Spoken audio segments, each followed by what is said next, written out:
Hey, so there's a lot of context here, so I'll start with that first. I, 25, female, have a twin sister, Becky. She and I were close growing up, but something just went very wrong when she was a teenager. Becky was an exceptionally bright student, while I was quite average. So in eighth grade, she was offered a scholarship opportunity from a really reputed institution for gifted kids like her, and she wanted to accept. The only problem was that the high school that she was supposed to be attending was way out of town, and the commute itself would take up more than an hour every day. We could have let her live on campus, but Becky wasn't fine with it because she said she didn't like the idea of living on campus. So, after a lot of deliberation, my parents decided that she could live with our aunt, my father's sister.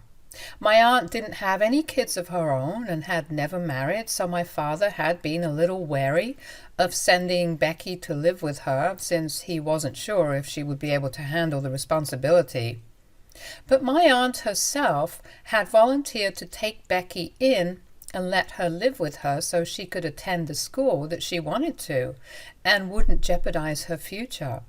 And that's how Becky ended up living with my aunt for high school, while I continued to live with my parents. She would come back for the holidays, and we would all visit her whenever we had the time. For the first couple of months, everything was going fine, and she would tell us that she was having the time of her life at her new school, since everybody was like-minded and she was finally being challenged. I was really happy for her because I wanted her to succeed. I had never been one of the typically jealous kids. I just wanted everyone to be happy, and I guess that still remained the same.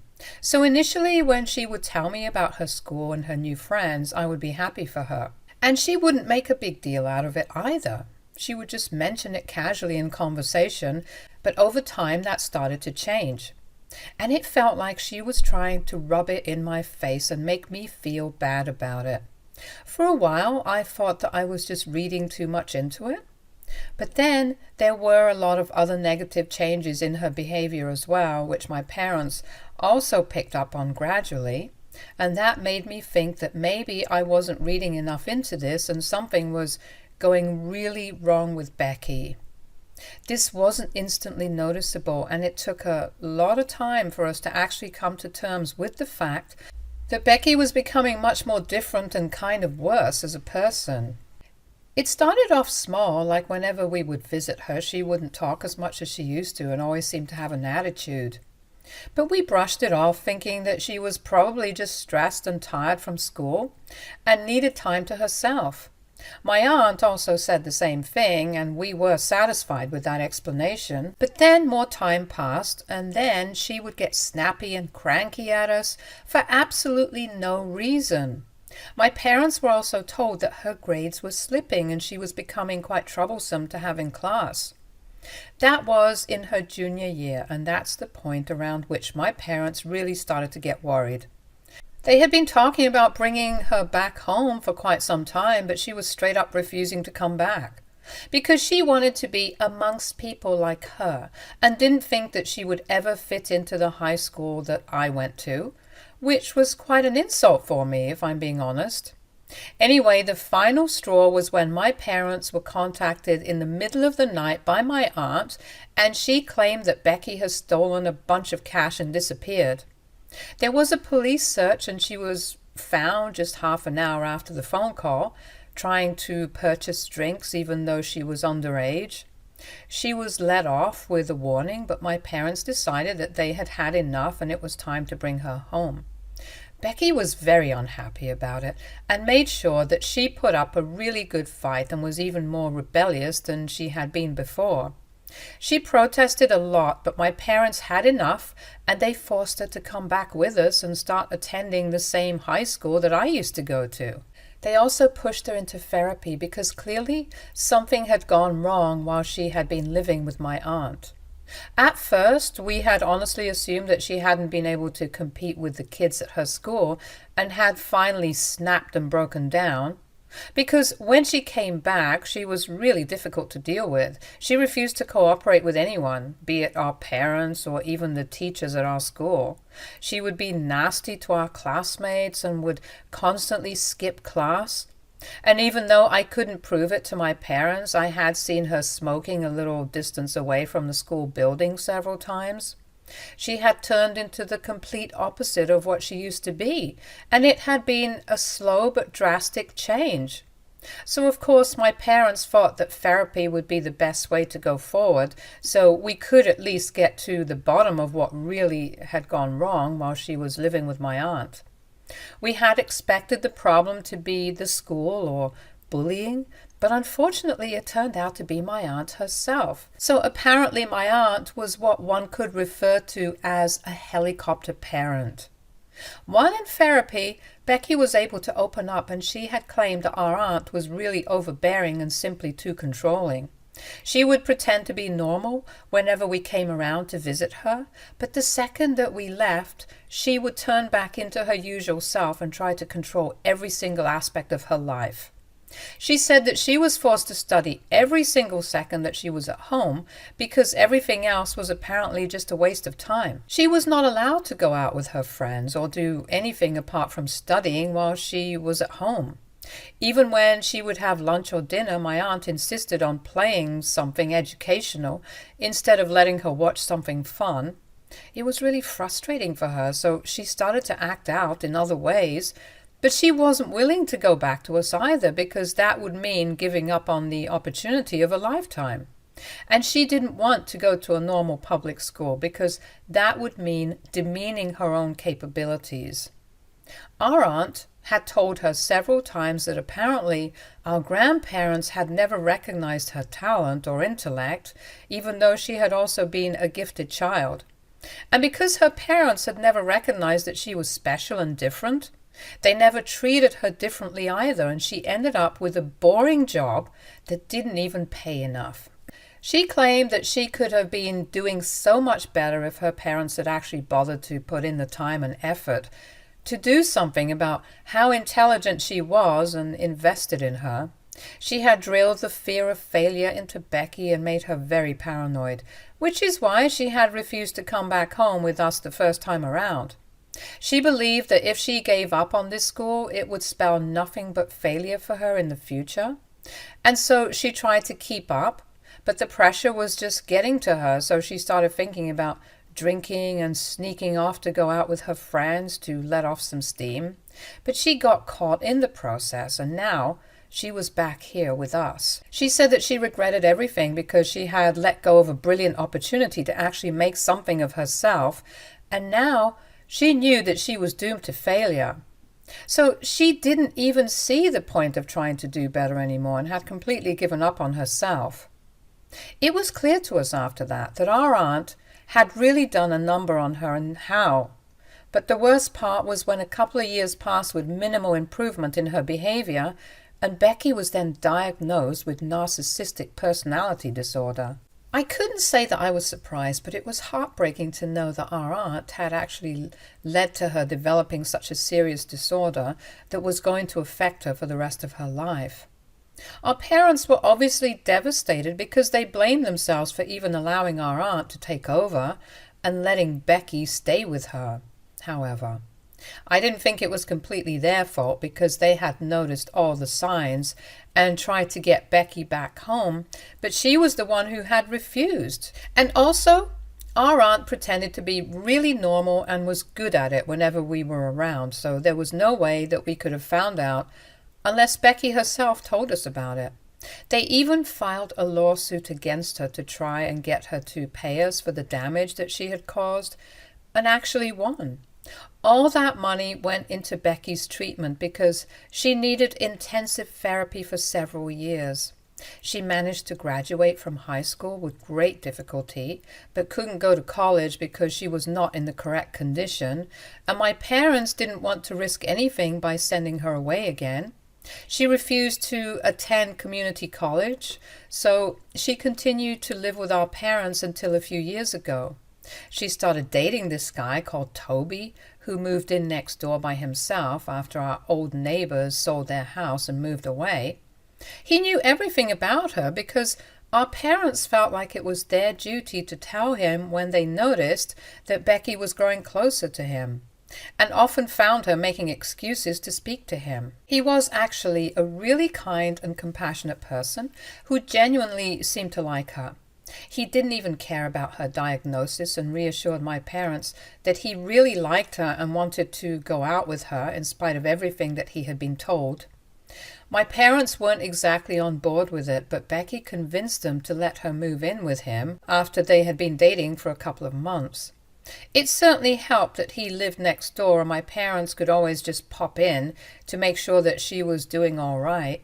So they agreed after a while because it was getting really difficult to justify keeping a full-grown adult woman under their constant supervision.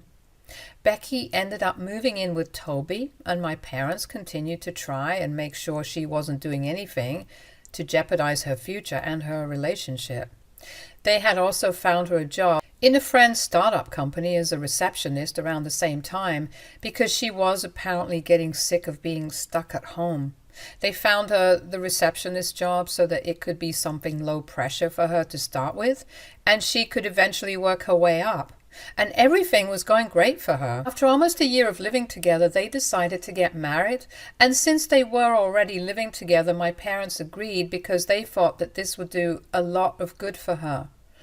She even quit her job to be a full-time stay-at-home wife, and honestly speaking, being with Toby had actually brought about a lot of positive changes in her life, and she was even behaving better with all of us instead of constantly treating us like the enemy and acting like she could do so much better if we didn't exist to bring her down. So they thought that it was a good idea, and she got married 2 years ago.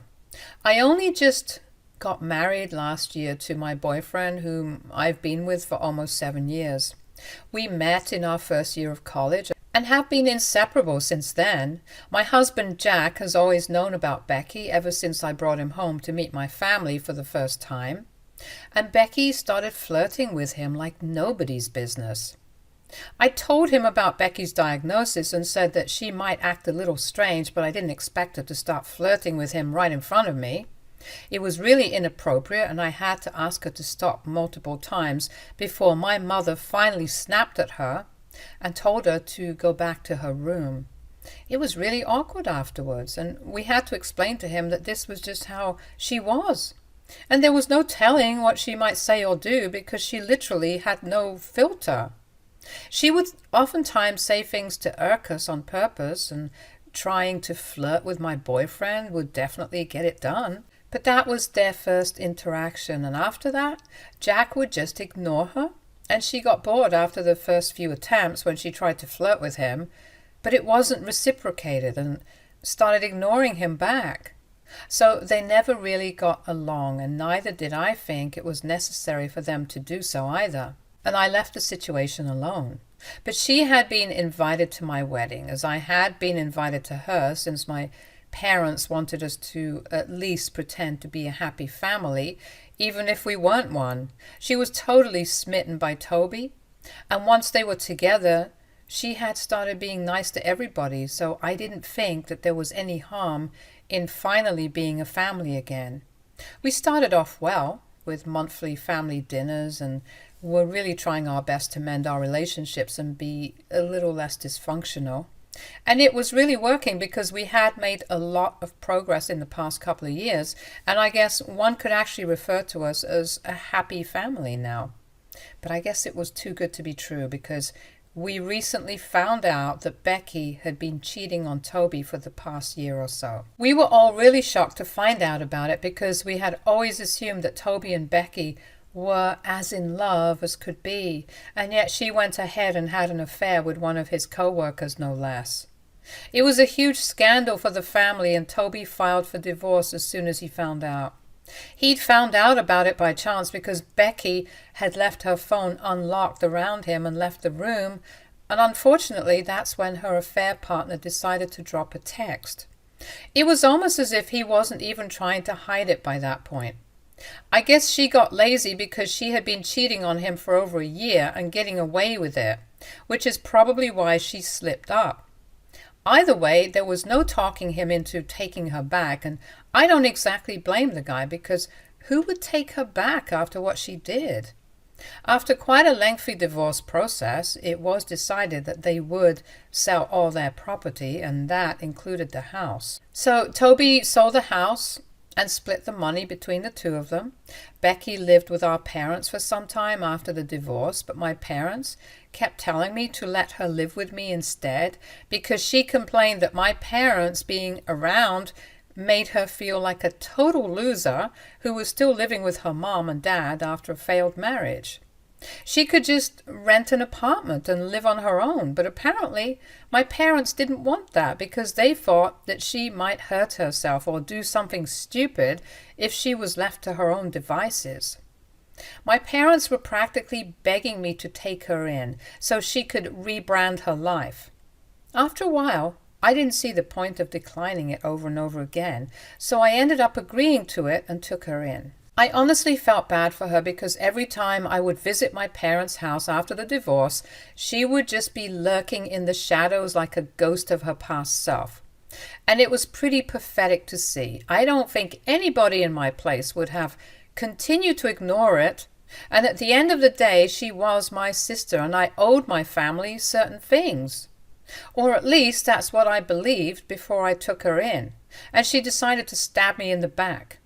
Anyway, a while after the divorce, I decided to speak to my husband about this. We had quite a few discussions regarding Becky and the living arrangements that my parents had been suggesting, and we decided that we were okay with it because if it was going to help with self-esteem and make her a better person somehow, then I was all for it. So we took her in a couple of days ago and she managed to screw it up in less than a week. She was quite happy to move in with us and I could tell that my parents had been right. She really did want to live with me instead of them. It was kind of strange because she and I had grown apart in the years after she went away to live with our aunt. It was nice to see that she was finally reconnecting with me, and I even thought that we could really rebuild our relationship again. I was wrong, obviously, and I never should have taken her in. I only did it as a favor to my parents and a little bit to her because we all knew that she was in over her own head and I wanted to do something to fix the family. Call it my savior complex, but I just wanted to be helpful. The day that she moved in was actually pretty nice, so we let her stay in the guest room, and she really made herself at home there.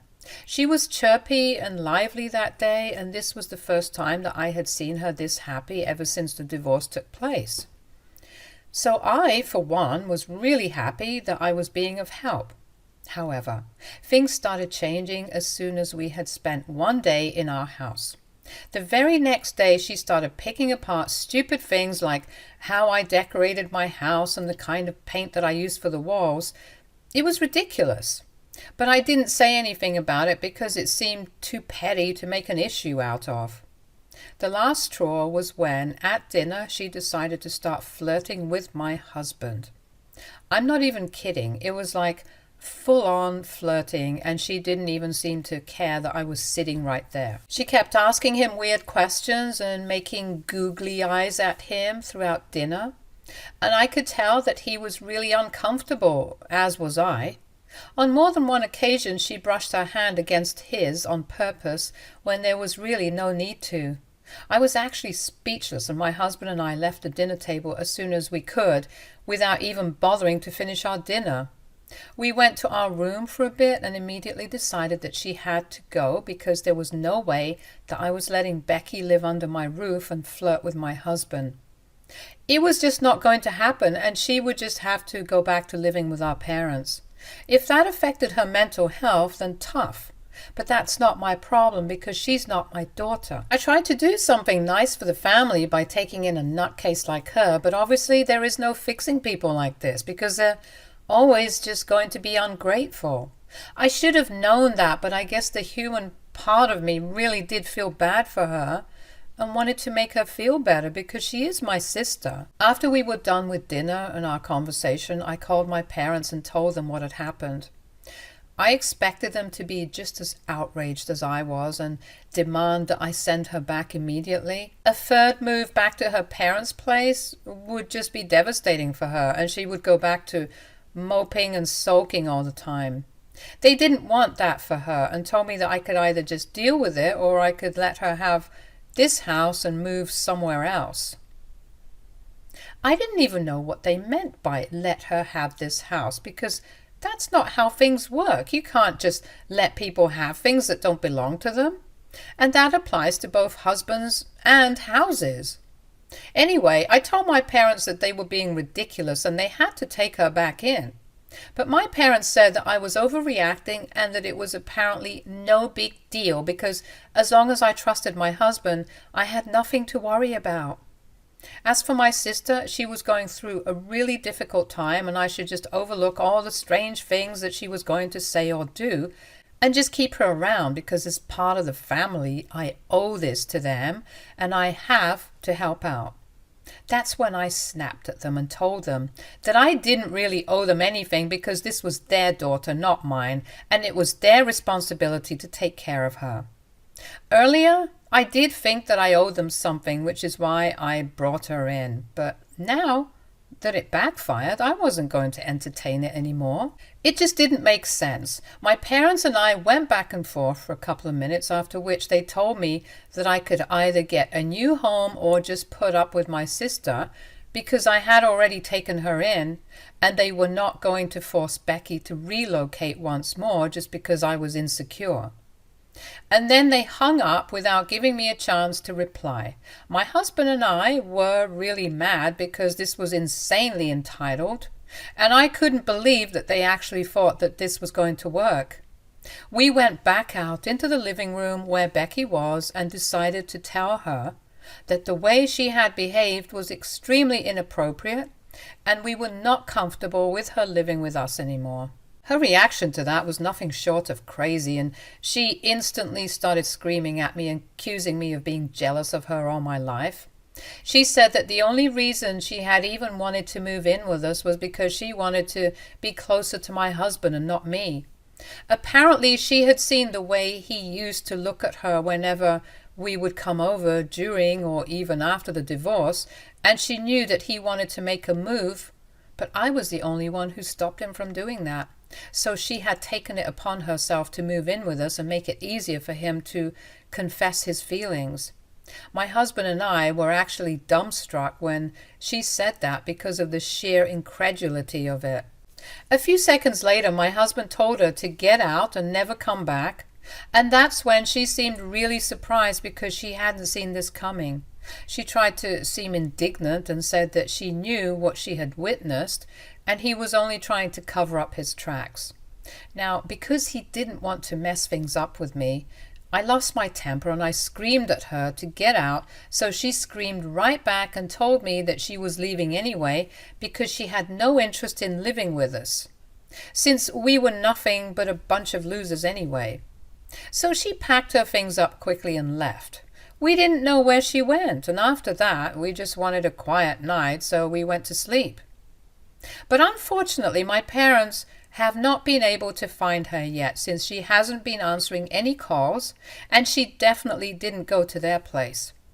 So we basically have no idea where she is. Long story short, my parents are blaming me for it. They think that my husband and I made this happen, which is really unfair. But I do feel kind of guilty because had we been a little kinder to her, then maybe this wouldn't have happened. So AITA for kicking my narcissistic sister out of my house. Update 1. Okay, so it's been a few days since my post here and I just wanted to tell you guys that we found her. Becky had been crashing at a friend's place who lives a little out of town, and that's why we hadn't been able to trace her. But she is okay and just as delusional and crazy as ever. When my parents found her, she refused to come back with them because she claimed that she was too good to be living with her family anymore and wanted a place of her own. She said that she was sick of relying on people, first on Toby and then on my parents. So she wanted a home of her own, and guess what? My parents agreed to it. Of course, there has been no apology to me yet, or my husband. My parents just put all this in a message and told me that I should be grateful that nothing bad had happened to her. They told me that they would be buying her a new apartment at the earliest so she could save her own money and start afresh now. I don't know why they thought that this was a necessary detail for me to know, but it's great that they told me, so now I know exactly where I stand. Clearly, my happiness is not very important to them, and at least now I know that. Update 2. It happened. They got her a new apartment. At least this time they didn't text me in person to tell me about it. I found out from a bunch of our friends because she was posting about it relentlessly on social media. And after we kicked her out, she had blocked us everywhere, probably out of embarrassment because of the crazy incident. Either way, I don't mind it at all. My friends said I don't really know what she's up to because she's just not worth my time. I tried to be nice to her, but that blew up in my face magnificently. Now I'm done and I don't want to ever have any interaction with her again. She's just not worth my time and energy. My parents and I still haven't spoken, and I guess they still think that I'm responsible for Becky going missing for those couple of days, even though nothing really happened to her. And she got her way in the end. She should probably be happy that I kicked her out because that's what got her the new apartment. Either way, my husband and I are doing great, and he's my only family as of now. Hey, so it's been 1 month since Becky came over, flirted with my husband, and got herself kicked out of my house promptly. And then, like you all know, my parents bought her a new apartment to live in with their money instead of the money from the alimony because they wanted her to be able to save. It's crazy that it's been such a long time since then, and yet nothing seems to have changed with either Becky or my parents. Neither of them has gotten back to me to apologize, and I have stopped holding out hope that they will at any point. Some people are just too selfish to think about anybody else apart from themselves, and I should know that Becky actually was a narcissist. She should probably start therapy again, but I'm not going to tell her that because she's not my family anymore. My husband and I are still going strong and happy, and that's all that matters to me. My parents and Becky can take a hike. Stay tuned for more stories from Argo Relationships.